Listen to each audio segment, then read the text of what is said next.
Hello there, and welcome to another edition of Live with Lisa. Well, actually, not so live with Lisa. I did a show back in Oregon. It was called Live with Lisa Michaels, and so I'm just continuing it now. I moved to Kansas. I want to tell you a little bit about why I moved to Kansas. I moved to Kansas be closer to my sons who are going to college here, and this is where I went to college. And I had spent about 13 years at that time. Now we're up to 16 years I've been investigating election integrity. And once I determined that it was impossible to have a fair election in Oregon, my vote to actually count,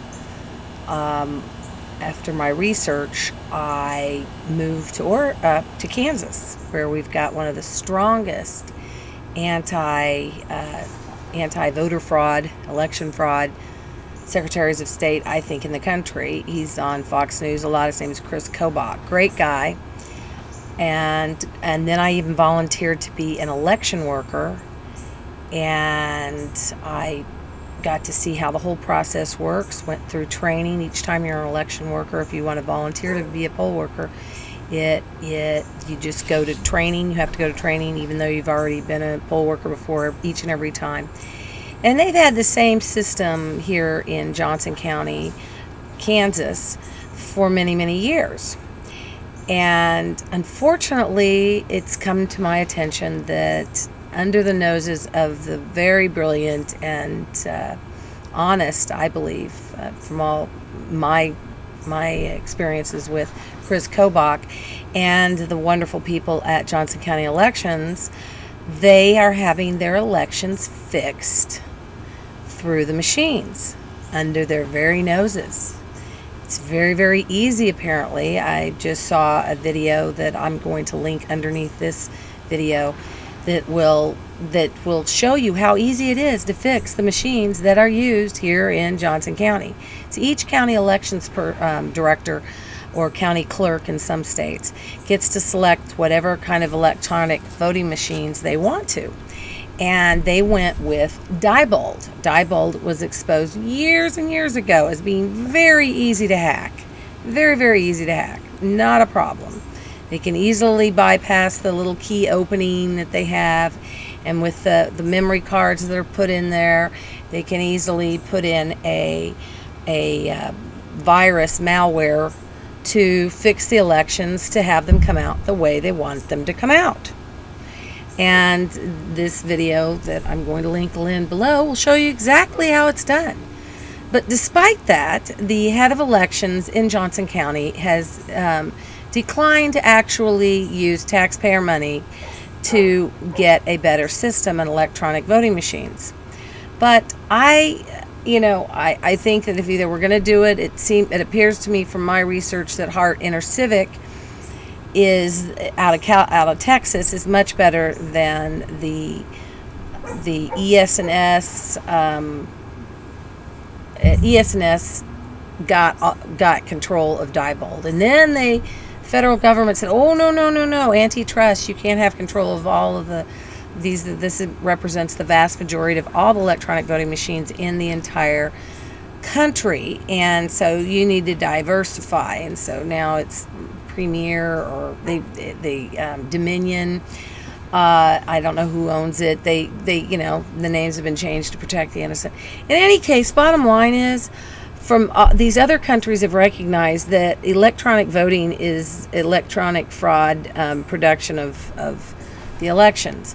So there's no way for people to be able to trust that the elections are fair and that their votes are being counted the way they voted, unless we return back to the good old days of paper ballots.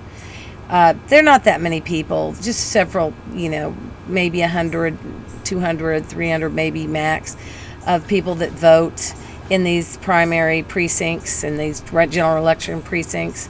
It's not that many people. And each precinct has a set amount of registered voters. So we really need to go back to all voting in person, unless you have a provable reason and you've made a claim to ask to vote by absentee ballot because you're going to be out of the country, out of the state at the time, a student at college, something like that. But you have to reapply for that absentee ballot each and every election. See, that's part of how they set it up. In states like California, Oregon, Oregon and Washington, there are no polling places. There is no place for you to go and vote. You get your ballot in the mail each and every election, regardless whether you want to get it in the mail or whether you'd like to go to your local neighborhood polling place to vote, because there are no local neighborhood polling places. The misguided folks, including myself, when I was in Oregon, voted to change all the elections henceforward in 1998, I believe it was, to make them all vote by mail. So just dismiss with all the expense and training of hiring poll workers and having people come in and go down to your local church or gymnasium and gather together with your neighbors and vote. So what had happened is we found this is what got me on the trail, hot on the trail.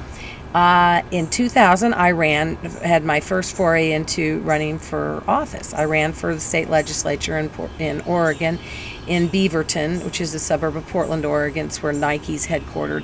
You might have heard of it. In any case, while I was running my campaign, I ran into a retailer. A retailer told me that, this is during the recount of 2000, told me that several of his clients, female clients, had bragged to him that they had voted twice for Al Gore under both their married and maiden names. I then contacted several of the politicians that I knew that had been very active in going door to door and ringing doorbells and asking people personally for their votes. And they get these walking lists that has a list of all the registered voters in the area, and so they go door to door and they know who lives at each place. And they look up on the list and they see that, and they said over and over again they would go to a house and there would be a John Jones, Jane Jones, and a Jane Smith. Just for example, they'd have two women registered to vote at the house with the same first name. Now that's commonplace for men, but it's not so commonplace to have women name their daughters after themselves. So that got me thinking that perhaps there was election integrity issue in this new all vote by mail system, which the first time it happened, all vote by mail, was in the 2000 election that I happened to be running in. And another candidate, he had a very big staff. I was just kind of as a lark. I was basically me and my little kids and maybe a couple of volunteers. So I had no great chance of winning, but I thought it'd be fun to run. So they had their staff go out and really comb through the voter rolls, and they found that one address had 400 people registered. So I thought, you know what? This is before Google Maps and Google, so you could see the street address and see what it looks like. So they drove over to the house, and the house looked barely big enough to fit one person, let alone 400. It was not like an apartment complex or something like that. Then they found another that had 500 people registered to vote, and then they drove over by that one. Small little house. So essentially, let me explain to you why you do not want all vote by convenient mail fraud, which is what I like to call it. Maybe it's convenient, but guess what? Your vote doesn't count, so why do you care? Why do you care that you're voting by mail when it doesn't count? Because dogs, cats, long dead relatives, underage children, cartoon characters, and illegal aliens all determine your vote each and every time. They simply wait until enough ballots have been cast by legitimate voters like you and I, and then they funnel in all the fraudulently registered people. Well, when you register to vote in these fraudulent states like California, California, Oregon, and Washington, and a lot of states in the country now, because with these voter ID laws like Chris Kobach input, these people that want to continue to be able to easily fix the vote, it gets in their way if you have to show your ID. So they, of course, resort to the age-old liberal Democrat, attack, which is, it must be racist. How insulting for the Democrats to say that it's racist for somebody to show their ID. just exactly how stupid do they think minorities are? It's appalling. I mean, it makes no common sense. You have to show your ID for everything. Everybody knows that. So, back to the why you do not want to have all vote by mail fraud. When your vote is canceled out by a dog or a cat or a long dead relative or an underage child or cartoon character, or somebody's moved out of their fraternity house or sorority house or their dorm, college is still, unbeknownst to them, voting rather frequently, they cancel out your vote. Your vote doesn't count. So the will of the majority is not being heard. Anytime the will of the majority is not being heard, we got problems. We've got big problems. And when what's even scarier is when these elected officials, which these Democrat elected officials in Oregon, I'm sure knew about it, realize that they don't have to spend all this time and money going out and doing fundraising or doing get out the vote efforts or doing, debates. God forbid, they never would debate. They don't have to purchase advertising on the television. I mean, year after year after 2000, when it started to get real obvious that you're going to win regardless if you had a D next to your name, they just kind of quit advertising. Ad revenue dollars. I spoke with somebody who kept track of all the ad revenue that came in 2012 presidential year. Hardly any came in, because why should they? Why should they waste their money? Why not just pocket it?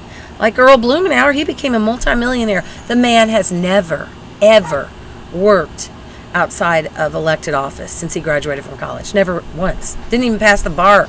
I don't think he's ever passed the bar. And he's a multimillionaire. How did he become a multimillionaire as an elected member of a public servant? That should let you know. And if you live in an area where you notice that the incumbent Democrat doesn't seem to, some of these are Republicans too. In places that are known to be more conservative, like here in Kansas, I'm now realizing, sadly, tragically, that this is still occurring in Kansas, but they are fixing the elections for the most liberal Democrat in the primary. And if they've got a liberal Democrat ensconced in the Congress, like Kevin Yoder, who voted to fund Planned Parenthood despite getting the endorsement of Kansas Right to Life. These lobbying groups, they just want access. They want somebody who's going to get reelected. That's all they care about. So they'll endorse you if they think you're going to get reelected, regardless of whether or not you do anything for them once you get reelected. Like, for instance, Kevin Yoder. He voted to fund the omnibus bill, which funded Planned Parenthood, which we know is selling baby body parts and all sorts of atrocities, and funded Obamacare and all the things that conservative Republicans don't want. Because your opinion, even though we're the majority in Kansas, our will is not being executed. Because we elect these elected officials, and they go to Washington, D.C., and they're corrupted. I'm convinced.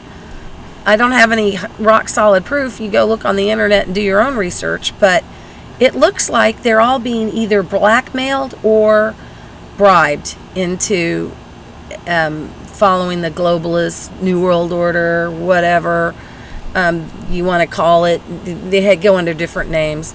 This elite group that controls everybody like little puppets. I think you should do this and you should do that, and like a marionette, they just kind of control them all.